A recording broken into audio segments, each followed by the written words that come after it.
Good evening and welcome to another episode of the Crimson Conversion on the Penn Sports Network. I'm going to be your host for this evening, Stephen Langley Jr., joined to my right by Jeff Hart and to my left by Jake Slobotnik. How are we guys doing? Oh, we're doing great. The Coal Bowl victory really set a good mood for the week. And even volleyball picked up a win, so lots of winners this week. Hey, I'm feeling pretty good. Can't complain with the results on Saturday. I mean, from the football team, not much to complain about there. Got a lot of just a good week in general overall. I'm just kind of excited to be here, get the show on the road. Yeah, absolutely. And before we, get into the games, we'll take a short break to talk about our sponsors. The Penn Sports Network would like to recognize the following sponsors for this episode. Crimson Hawk Rentals. Quality, convenient student housing now leasing for the 2020-2021 school year. Apartments now available near Johnson Hall. Tom's Pizza. Authentic, handcrafted Greek food at affordable prices located on 7th Street in Indiana.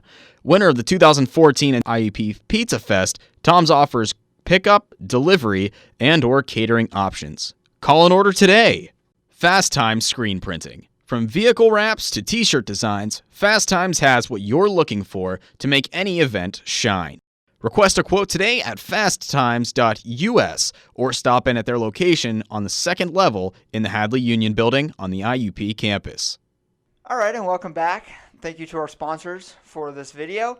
So let's get into the thick of things. Jake, I know you have a volleyball update, so would you like to talk about that? Yes, the volleyball picked up a good win on Friday. Unfortunately, Saturday it wasn't their time, but still a victory picked up on Friday nonetheless, given the, not the season we'd had hoped for them, but there's lots of good things to come around, and that's what I love about the volleyball team. They may have lost, but there's still lots of good to go around.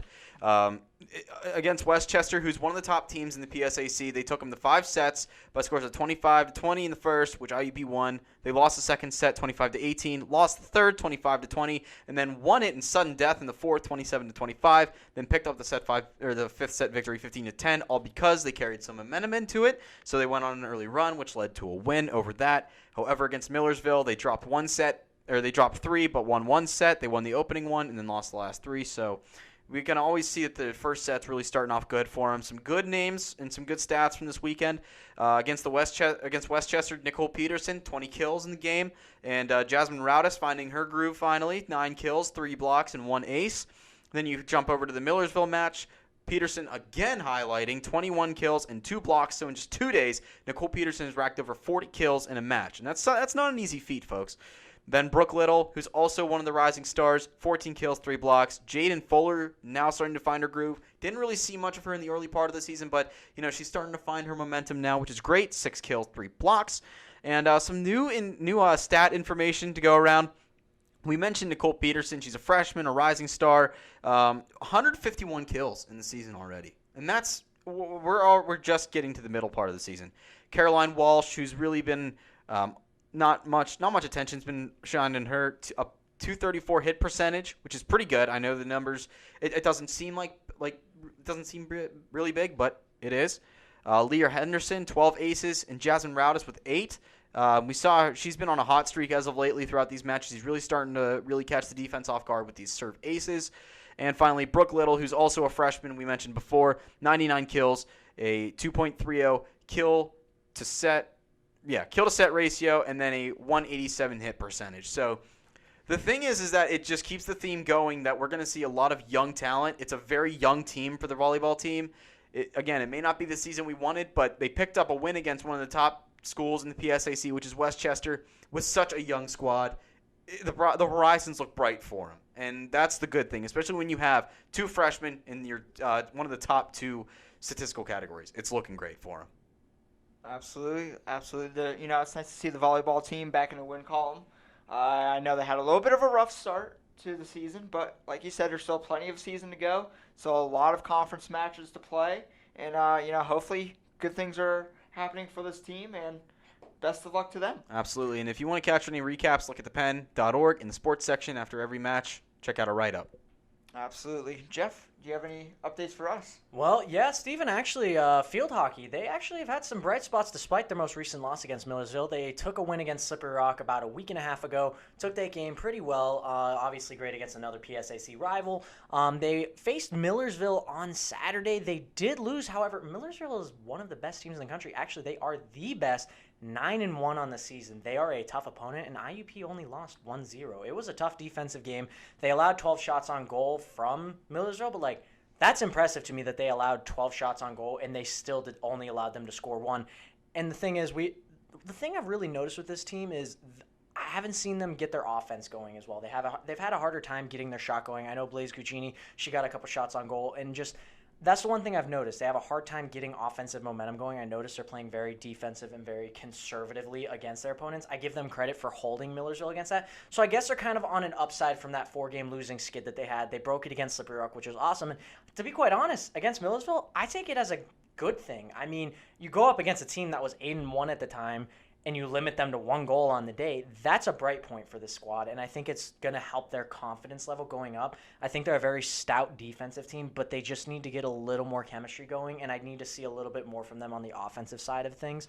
But if they can get that together, I still think they're one of the best in the PSAC, and they can contend with just about anybody.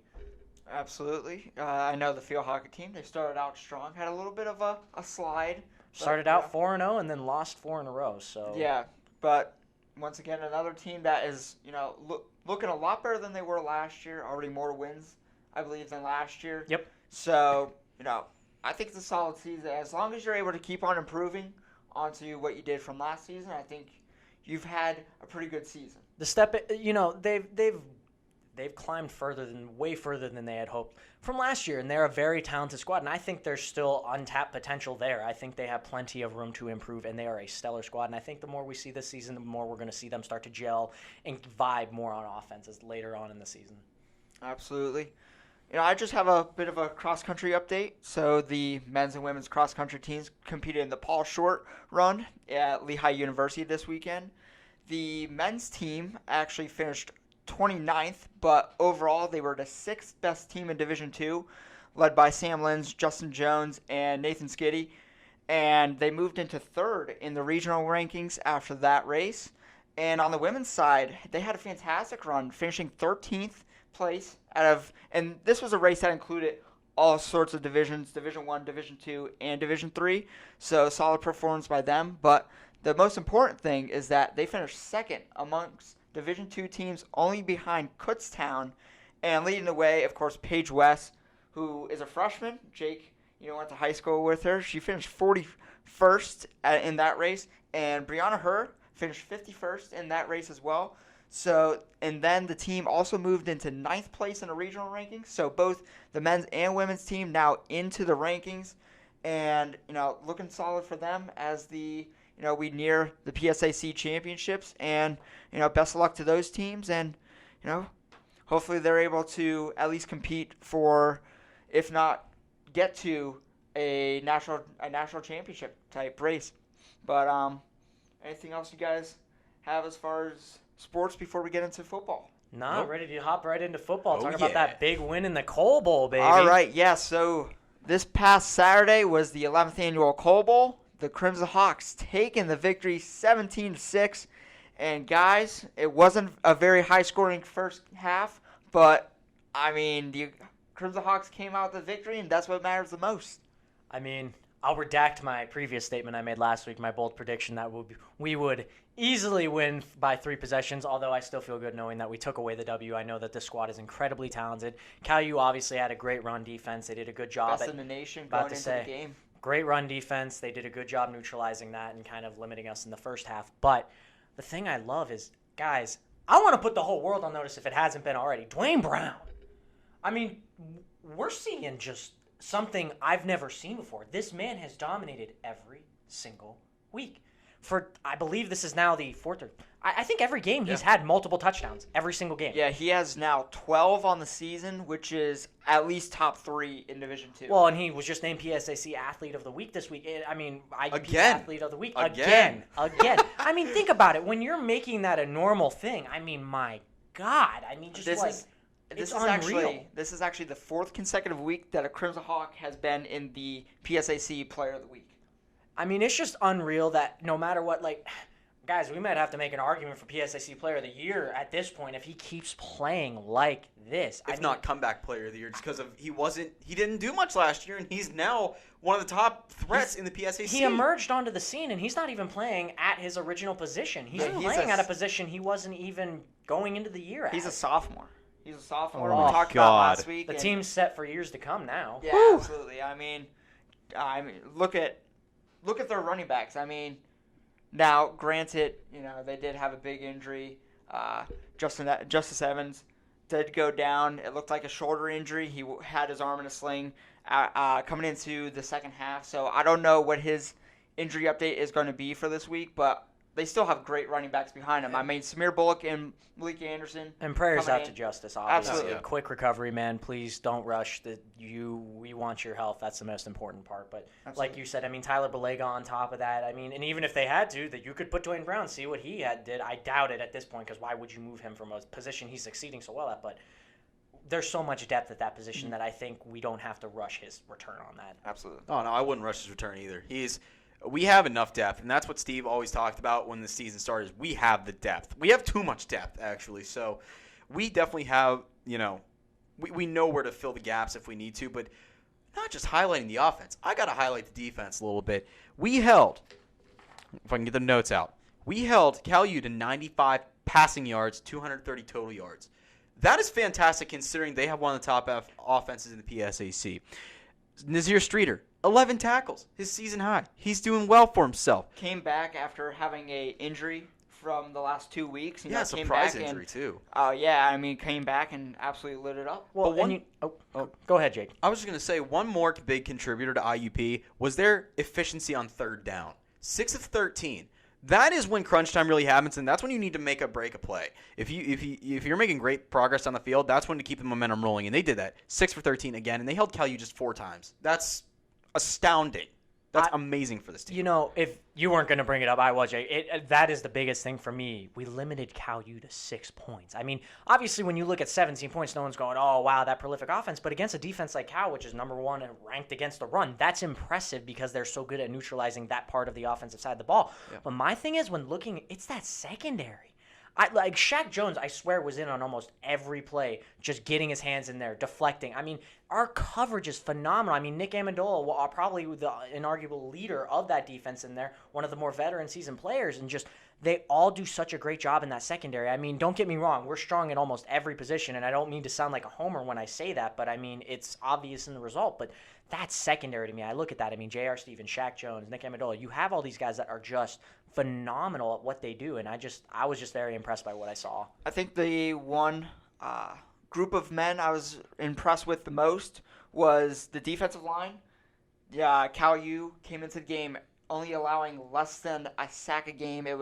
They only allowed 3 sacks through the first 4, and I mean they were getting after. They were getting through the line just about every time.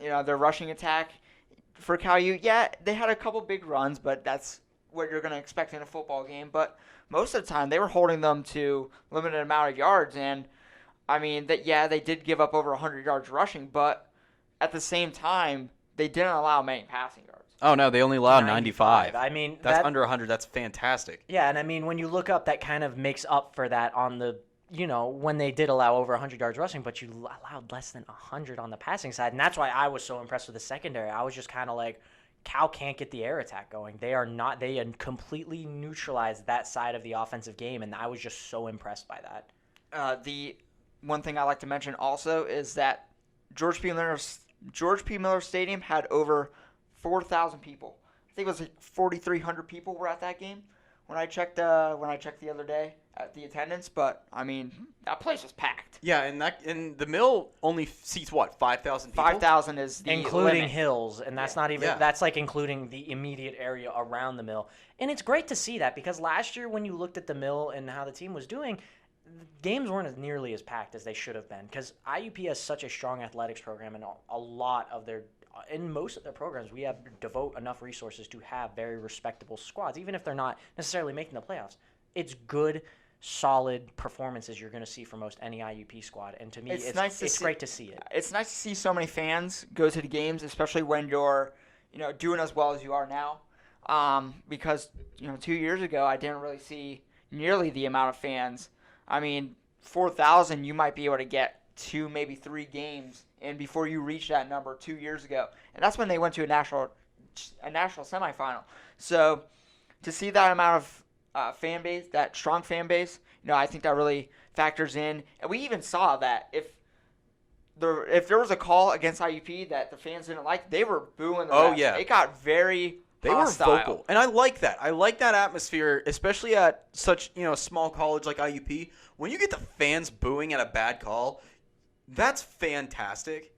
Like we've seen, I feel like D2 schools, and this is just a generality.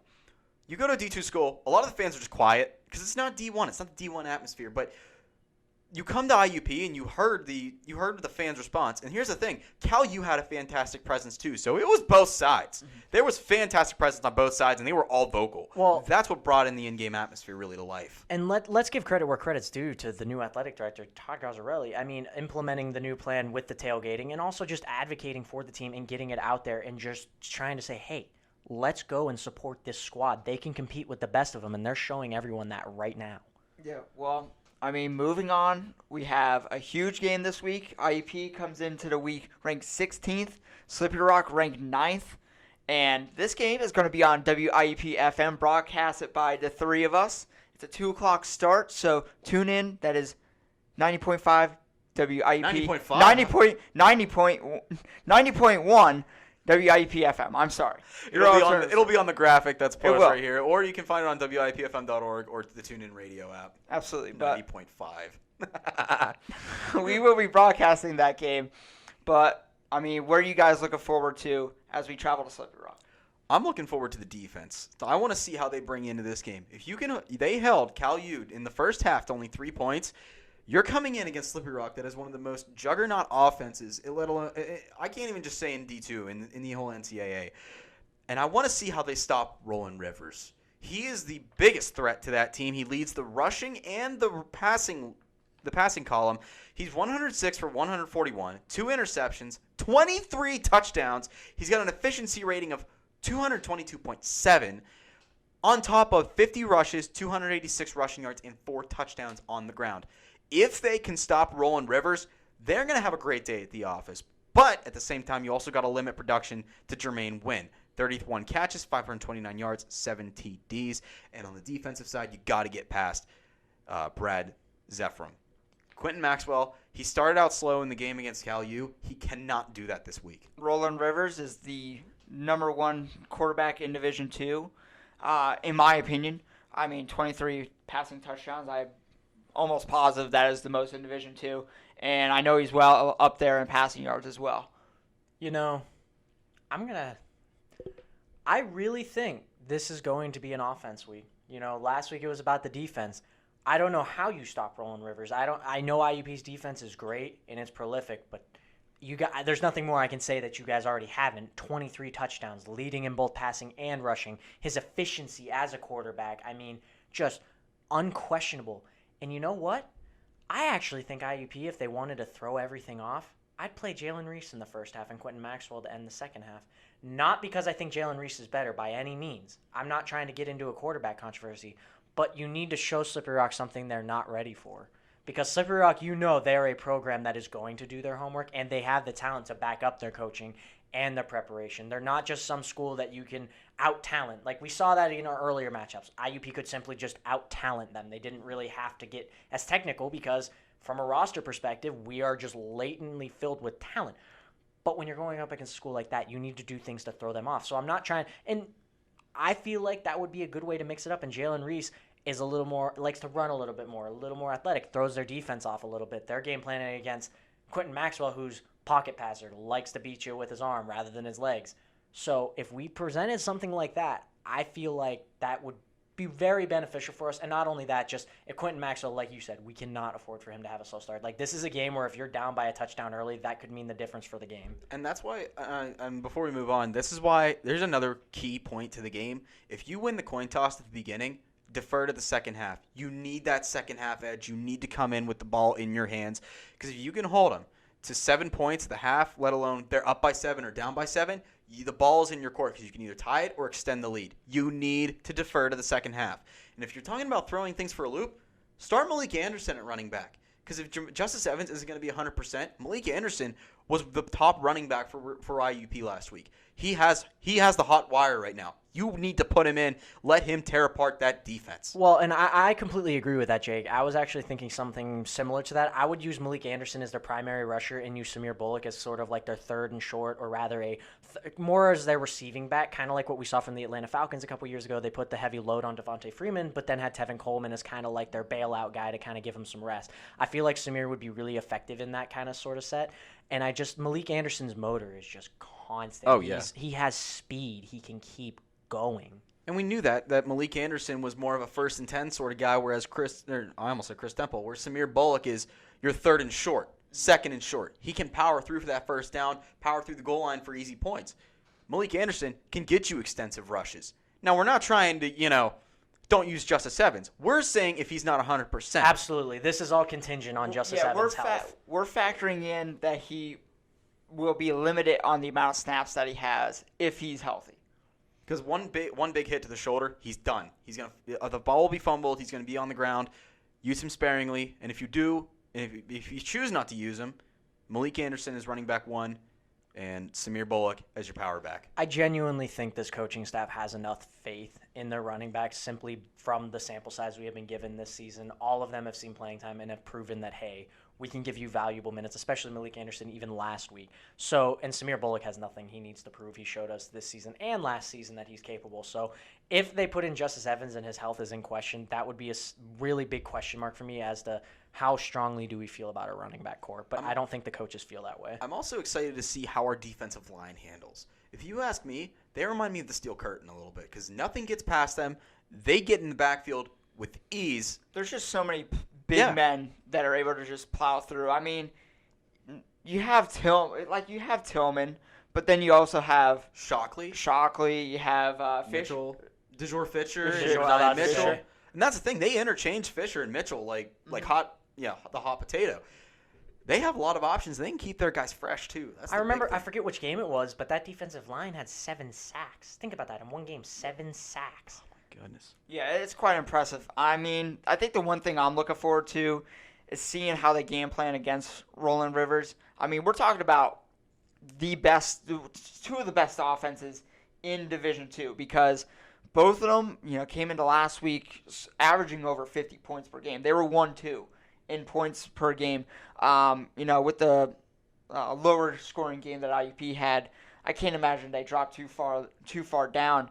They're still going to be in the top 5. So you're looking at 2 of the best offenses and 2 of the most prolific offenses this season in Division II. Now, granted, IUP, Slippery Rock didn't have the toughest competition. This is their game.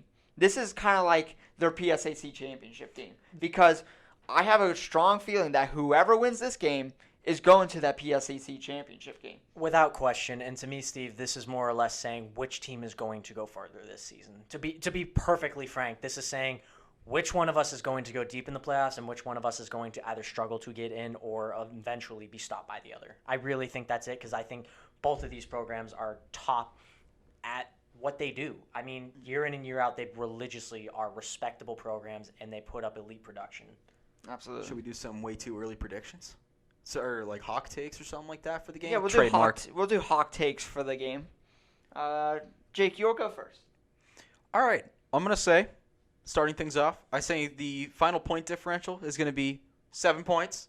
And I'm going to say IUP's going to win it at the buzzer beater with a Nick Amendola pick 6. He's going to defy the odds, pick off the top quarterback in Division II, take it to the house, and IUP solidifies and extends their winning streak to 6. Okay. Definitely a bold hawk take, Jake. I hope it does come true. I'm going to be a little more conservative considering I was a bit out there last week, but I think the point differential will be 3, and I think Dylan Sarka will hit the game-winning field goal. He has looked on fire this season, set a record with 11 extra points. I mean, he's looked solid this year, has not had the problems that we kind of questioned at times last year in the season. So I really think it's going to be a tight game. I think it's going to be high scoring, but I think it's going to come down to who has the ball last. All right.